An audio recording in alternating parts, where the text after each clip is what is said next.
কালো জাদু কি সত্যি? আপনি কি বিশ্বাস করেন কালো জাদু বা ব্ল্যাক ম্যাজিক সত্যিই আছে? এটি কি কেবল গল্প নাকি চরম সত্য? ইসলামী আকিদা অনুযায়ী কালো জাদু বা সেহর একটি ধ্রুব সত্য।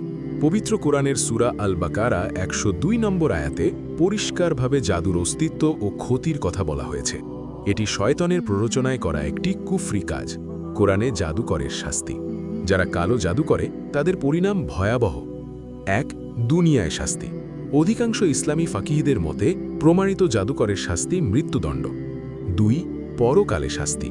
কোরআন বলে যারা জাদুর ব্যবসা বা চর্চা করে তাদের জন্য কোনো অংশ নেই, অর্থাৎ তাদের ঠিকানা চিরস্থায়ী জাহান্নাম। জাদুর অনিষ্ট থেকে বাঁচতে আল্লাহর উপর ভরসা রাখুন। প্রতিদিন সকালে ও সন্ধ্যায় সূরা ফালাক, সূরা নাস এবং আয়াতুল কুরসি পাঠ করুন।